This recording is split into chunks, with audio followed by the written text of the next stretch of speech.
प्रधानमंत्री ने राष्ट्र को किया संबोधित, कहा लापरवाही खतरनाक हो सकती है, लॉकडाउन गया है, वायरस नहीं।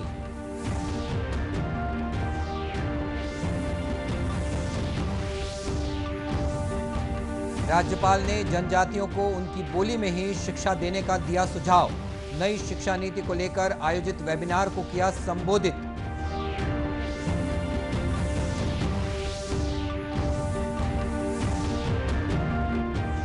केंद्र ने प्रदेश में एथेनॉल प्रोजेक्ट को दी मंजूरी, मुख्यमंत्री ने कहा गन्ना के साथ अब धान से भी बनाएंगे एथेनॉल।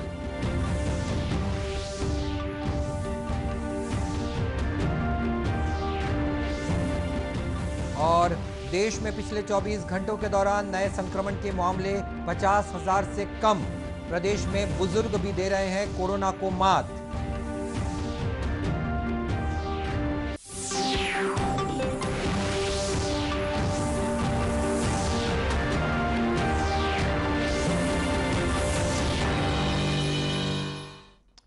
नमस्कार, आप देख रहे हैं दूरदर्शन समाचार। मैं हूं मनीष अहलूवालिया और अब समाचार विस्तार से। प्रधानमंत्री नरेंद्र मोदी ने कहा है कि जब तक टीका नहीं आ जाता तब तक हमें कोरोना के खिलाफ अपनी लड़ाई जारी रखनी होगी। अब से कुछ देर पहले श्री मोदी ने राष्ट्र को संबोधित करते हुए कहा कि वैक्सीन जल्द ही आएगी और उसे हर नागरिक तक पहुंचाने के लिए सरकार ने पूरी तैयारी कर रखी है। आज तक हम सभी भारतवासियों ने बहुत लंबा सफर तय किया है। समय के साथ आर्थिक गतिविधियों में भी धीरे धीरे तेजी नजर आ रही है। हम में से अधिकांश लोग अपनी जिम्मेदारियों को निभाने के लिए फिर से जीवन को गति देने के लिए रोज घरों से बाहर निकल रहे हैं। त्योहारों के इस मौसम में बाजारों में भी रौनक धीरे धीरे लौट रही है, लेकिन हमें ये भूलना नहीं है कि लॉकडाउन भले चला गया हो, वायरस नहीं गया है। बीते 7-8 महीनों में प्रत्येक भारतीय के प्रयास से भारत आज जिस संभली हुई स्थिति में है, हमें उसे बिगड़ने नहीं देना है। जब तक इस महामारी की वैक्सीन नहीं आ जाती, हमें कोरोना से अपनी लड़ाई को रत्ती भर भी कमजोर नहीं पड़ने देना है। बरसों बाद हम ऐसा होता देख रहे हैं कि मानवता को बचाने के लिए युद्ध स्तर पर पूरी दुनिया में काम हो रहा है। अनेक देश इसके लिए काम कर रहे हैं। हमारे देश के वैज्ञानिक भी वैक्सीन के लिए जी जान से जुटे हैं। भारत में अभी कोरोना की कई वैक्सीन पर काम चल रहा है। इनमें कुछ एडवांस स्टेज पर हैं, आशास्पद स्थिति दिखती है। साथियों, कोरोना की वैक्सीन जब भी आएगी, वो जल्द से जल्द प्रत्येक भारतीय तक कैसे पहुंचे, इसके लिए भी सरकार की तैयारी जारी है। लगभग 10 मिनट के अपने संबोधन में प्रधानमंत्री मोदी ने कहा कि हमारे देश में अन्य देशों के मुकाबले मृत्यु दर भी काफी कम है। जांच में तेजी हमारी सबसे बड़ी ताकत है। जल्द ही जांच का यह आंकड़ा 10 करोड़ को पार कर जाएगा। देश के 2000 लैबों में जांच की व्यवस्था की गई है। प्रदेश की खबरों में बात करते हैं। राज्यपाल अनुसुईया उइके ने नई शिक्षा नीति को लेकर सुझाव देते हुए कहा है कि जहां पर जनजातियों की संख्या ज्यादा है, वहां पर उनकी बोली या भाषा में ही शिक्षा प्रदान की जानी चाहिए। राज्यपाल ने कुशाभाऊ ठाकरे पत्रकारिता और जनसंचार विश्वविद्यालय रायपुर और केंद्रीय विश्वविद्यालय धर्मशाला द्वारा संयुक्त रूप से आयोजित वेबिनार को संबोधित करते हुए ये बात कही। नई शिक्षा नीति 2020 हितधारकों के विचार इस विषय पर आयोजित इस वेबिनार में कहा कि ग्रामीण क्षेत्रों विशेषकर जनजातीय समाज में अथाह ज्ञान है, आवश्यकता है उन्हें इस परंपरागत ज्ञान को संरक्षित करने और उसे पाठ्यक्रम के रूप में उच्च शिक्षा के रूप में शामिल करने की। आज की जो राष्ट्रीय शिक्षा नीति है 2020 शिक्षा पद्धति में व्यापक बदलाव का संकेत देने वाली है। इसमें हमारी युवा पीढ़ी यानी विद्यार्थियों के बचपन से समग्र विकास की संकल्पना प्रस्तुत की गई है, ताकि वे न केवल शैक्षणिक और कौशल विकास की दृष्टि से सुयोग्य बनकर जीवन में चहुमुखी विकास प्रगति कर सके, बल्कि एक संवेदनशील मानव भी बन सकते। इस शिक्षा नीति में शिक्षा और ज्ञान को भारत केंद्रित बनाने का प्रयास किया ही गया है। मेरा सुझाव है ग्रामीण क्षेत्रों विशेषकर जनजाति समाज में अतः ज्ञान है, जैसे जड़ी बूटी वन संपदा आवश्यकता है। इस विद्या को संरक्षित करें और उसे पाठ्यक्रम का रूप दें और उस शिक्षा में शामिल करें। राज्यपाल ने कहा कि नई शिक्षा नीति की संकल्पना आत्मनिर्भर भारत के सपनों को साकार करने में सहायक होगी। मुख्यमंत्री भूपेश बघेल ने कहा है कि एफसीआई के जरिए एथेनॉल प्रोजेक्ट को मंजूरी मिलना छत्तीसगढ़ की जीत है। आज रायपुर में पत्रकार वार्ता में श्री बघेल ने कहा कि राज्य सरकार के लगातार प्रयास से केंद्र ने एथेनॉल प्रोजेक्ट को मंजूरी दी है। उन्होंने कहा कि हम गन्ना और धान दोनों से ही एथेनॉल बनाएंगे। ये कौन सी बात हुई? प्रधानमंत्री की पत्र लिखा, खाद्य मंत्री को पत्र लिखा, पेट्रोलियम मंत्री को पत्र लिखा, कृषि मंत्री को पत्र लिखा, क्योंकि इंटर डिपार्टमेंटल अनुमति लगनी है, कृषि से भी, खाद्य से, पेट्रोलियम से। लगातार हम लोग संपर्क करें, व्यक्तिगत रूप से भी जाके मिले हैं और पत्राचार भी किए, टेलीफोनिक भी बात की, तब जाके ये स्थिति बनी कि हाँ इसकी अनुमति दी जा सकती है। दी जा सकती है, अभी से रेट क्या होगा आपको बताते हुए मुझे प्रसन्नता है। पिछले महीने हम लोगों ने 4-6 फैक्ट्रियों से हमने एमयू कर लिया। वो प्लांट टेडी से एथेनॉल बनाने के प्लांट के लिए हमारा अनुबंध हो चुका है। श्री बघेल ने यह भी कहा कि एथेनॉल के निर्माण से हमारे प्रदेश में बचे हुए धान का पूरा उपयोग हो सकेगा। देश में कोविड के खिलाफ संघर्ष में कई उपलब्धियां हासिल की हैं। पिछले 24 घंटों के दौरान नए संक्रमण के मामले 50,000 से कम रहे। यह पिछले 3 महीनों का रिकॉर्ड है। सक्रिय मरीजों की संख्या भी कुल संक्रमित व्यक्तियों के 10% से कम हो गई है, जो एक नई उपलब्धि है।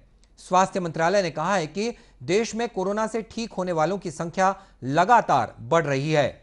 वर्तमान में 67,720 मरीज कोरोना को मात दे चुके हैं। इधर प्रदेश में भी युवा और बच्चों के साथ बुजुर्ग भी कोरोना को पराजित कर स्वस्थ हो रहे हैं। दुर्ग में 90 और 92 साल के बुजुर्ग दंपत्ति ने कोरोना को मात देते हुए स्वस्थ जीवन में एक बार फिर प्रवेश किया। जिले के मुख्य चिकित्सा और स्वास्थ्य अधिकारी डॉक्टर गंभीर सिंह ठाकुर ने बताया कि कोविड-19 का संक्रमण बच्चों और बुजुर्गों के लिए घातक है, लेकिन भिलाई की इस बुजुर्ग दंपत्ति ने 90 से अधिक वर्ष की उम्र में कोरोना संक्रमण से मुक्त होकर लोगों का मनोबल बढ़ाया है। हाँ, उम्र दराज लोगों को हम लोग जैसे ही आता है तो उनको हम तुरंत देखते हैं, उनके लक्षण के अनुसार तुरंत हम लोग डेक्सामेथासोन और रेमडेसिविर का इंजेक्शन होता है, उसको हम लोग लक्षण के अनुसार उसको तत्काल इंजेक्शन देते हैं। पूरा इन्वेस्टिगेशन कराते हैं, उनका एक्सरे चेस्ट हो रहा है, ब्लड इन्वेस्टिगेशन हो रहा है, कोई अन्य बीमारी डायबिटीज़ वगैरह तो नहीं है, किडनी का बीमारी अन्य कोई बीमारी तो नहीं है, ईसीजी कर रहे हैं और उसके अनुसार उनको treatment according to systematic disease भी दे रहे हैं। डॉक्टर ठाकुर ने बताया कि जिले में अनेक बुजुर्ग इलाज के बाद कोविड-19 संक्रमण से मुक्त हो चुके हैं। यदि प्रदेश के आंकड़ों की बात करें तो बीते 24 घंटों के दौरान 21,348 नमूनों की जांच की गई है, जिसमें से 2,376 पॉजिटिव पाए गए हैं। सर्वाधिक कोरोना संक्रमित जांजगीर चांपा जिले में मिले हैं। यहां 200 कोरोना संक्रमितों की पहचान की गई है। रायपुर में 196, बिलासपुर में 195, दुर्ग में 191 और रायगढ़ में 172 कोरोना संक्रमित मिले हैं। और खबरों का सिलसिला आगे भी जारी रहेगा। फिलहाल वक्त है एक छोटे से ब्रेक का।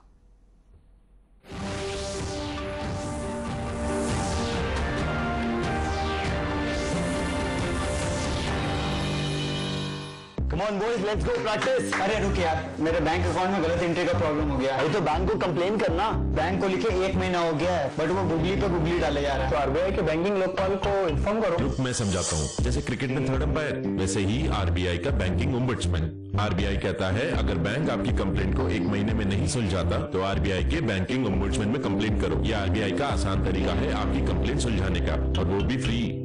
समझे? आरबीआई कहता है जानकार बनिए, सतर्क रहिए।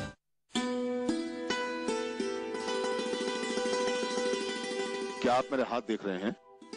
मुझे लेप्रेसी यानी कुष्ठ रोग हो गया था। अरे मंगला, हो गई तुम लोगों की शॉपिंग? ये है मंगला, मेरी पत्नी। आप शायद यकीन नहीं करेंगे कि इन्हें भी कुष्ठ रोग था, लेकिन पूर्ण इलाज के बाद आज ये एक बड़ी संस्था की प्रोजेक्ट हेड है और हमारे 3 हेल्दी बच्चों की माँ। लेकिन दुख की बात यह है कि अंधविश्वास या संकोच की वजह से लोग इलाज में देरी करते हैं। मैंने भी यही गलती की थी, जिसका नतीजा ये है। जी हाँ, याद रखें, त्वचा पे हल्के रंग के सुन्न दाग, उंगलियों का सुन्न होना, हाथों पैरों में कमजोरी, चीजें उठाने में तकलीफ, इनमें से कोई भी लक्षण दिखते ही तुरंत जांच कराएं। जल्दी जांच और एमडीटी से पूरा इलाज आपको कुष्ठ रोग एवं विकलांगता से बचा सकता है। लेप्रेसी की जांच एवं इलाज सभी सरकारी अस्पतालों में मुफ्त उपलब्ध है, क्योंकि हम सबका है ये सपना, कुष्ठ रोग मुक्त भारत हो अपना।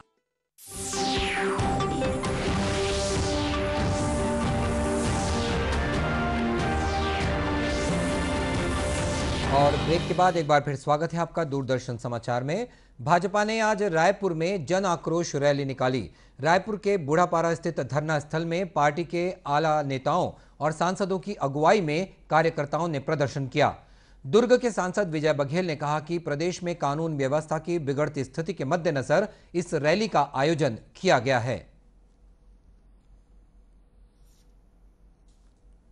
भारतीय जनता पार्टी के साथियों को जो निर्दोष हैं उनके ऊपर फर्जी केस लगा के उनको प्रताड़ित करने के षड्यंत्र सरकार द्वारा चल रहा है, और उसी आक्रोश के पूरी जनता आक्रोशित है। वो देख रही है इसको रोकने के लिए कोई है कि नहीं है, और उसी जिम्मेदारी का निर्वहन करने भारतीय जनता पार्टी का एक एक कार्यकर्ता उठ खड़ा हुआ है, सभी हमारे नेताओं के नेतृत्व में, और ये लड़ाई पूरे 5 साल से 4 साल चलेगी। विजय बघेल ने कहा कि उनकी पार्टी जन सरोकार से जुड़े मुद्दों पर सदैव मुखर रहेगी। प्रदेश में इन दिनों कोरोना से बचाव को लेकर प्रशासनिक स्तर पर जागरूकता अभियान चलाया जा रहा है। इसी कड़ी में कबीरधाम जिले में भी लोगों से कोविड-19 संक्रमण की रोकथाम के लिए जारी गाइडलाइन का पालन करने की अपील की जा रही है। सांसद संतोष पांडे ने कहा कि हमें हर हाल में कोरोना को हराना है, इसके लिए लगातार हमें अपने हाथों को स्वच्छ रखना जरूरी है। जिस प्रकार से बाजारों में भीड़ और सार्वजनिक स्थानों में जो बढ़ रही है, ये अभी भी बचने की जरूरत है। बराबर 2 गज की दूरी हो, हाथ साबुन से साफ करें। घर में यदि सैनिटाइजर नहीं है तो साबुन पर्याप्त है, 4 बार 5 बार 6 बार साफ करें। और पर्याप्त बैठने में 2 गज की दूरी अंतर हो, खड़े होने में अंतर हो, बातचीत करने में अंतर हो। यही बचाव ही और ये सतर्कता ही सबसे बड़ी बचाव है। वहीं कबीरधाम के कलेक्टर रमेश कुमार शर्मा और जिला पंचायत के मुख्य कार्यपालन अधिकारी विजय दयाराम ने भी लोगों से मास्क पहनने और सामाजिक दूरी के नियमों को अपनी जीवन शैली में शामिल करने का अनुरोध किया है। सबसे महत्वपूर्ण तो ये है कि जब अनावश्यक रूप से हम घर से बाहर ना निकलें, घर से हम जब भी बाहर निकले तो मास्क का उपयोग करें। भीड़ भाड़ वाले स्थानों पे जब भी जाएं तो फिजिकल डिस्टेंस 2 गज की दूरी का जो कॉन्सेप्ट है इसका पालन करें। जैसे भी कोई भी प्रारंभिक लक्षण आते हैं तो टेस्ट जरूर करवाएं। इज द बेस्ट मेडिसिन आज के दिन में, उसको जरूर इस्तेमाल करें। जहाँ पे भी रहे हो, अपनों के साथ हो या फिर पराये के साथ हो, आप जरूर मास्क पहनें और बार बार हाथ धोए, चाहे वो साबुन से हो चाहे वो सैनिटाइजर से हो। आप लोग अपने हाथ को स्वच्छ करें और अनावश्यक रूप से हाथ को अपने मुंह पर ना ले जाए। और भीड़ भाड़ वाली स्थिति से जितना हो सकता है उतना बचे। गौरतलब है कि जिला प्रशासन कोरोना संक्रमितों के उपचार की बेहतर व्यवस्था के साथ ही इसके प्रसार को रोकने के लिए भी सभी एहतियाती कदम उठा रही है। मरवाही विधानसभा उपचुनाव के लिए नाम वापसी के बाद अब 8 उम्मीदवार चुनाव मैदान में हैं। गौरतलब है कि पूर्व मुख्यमंत्री और छत्तीसगढ़ जनता कांग्रेस के स्थानीय विधायक अजीत जोगी की मृत्यु के बाद विधानसभा की ये सीट रिक्त हो गई थी। इस सीट के लिए आगामी 3 नवंबर को मतदान किया जाएगा। यह विधानसभा क्षेत्र अनुसूचित जनजाति के लिए आरक्षित है। राजनीतिक जानकारों का कहना है कि वर्तमान में यहां कांग्रेस और भाजपा के बीच ही मुख्य मुकाबला है। क्षेत्र में करीब 1,90,000 मतदाता हैं। अब तक इस सीट से अजीत जोगी जीत का परचम लहराते हैं। इस उपचुनाव में छत्तीसगढ़ जनता कांग्रेस की तरफ से अजीत जोगी के बेटे अमित जोगी के नामांकन निरस्त होने के बाद अब कांग्रेस और भाजपा ही एक दूसरे को चुनौती देते दिख रही है। और इसी के साथ ये समाचार बुलेटिन समाप्त हुआ। नमस्कार।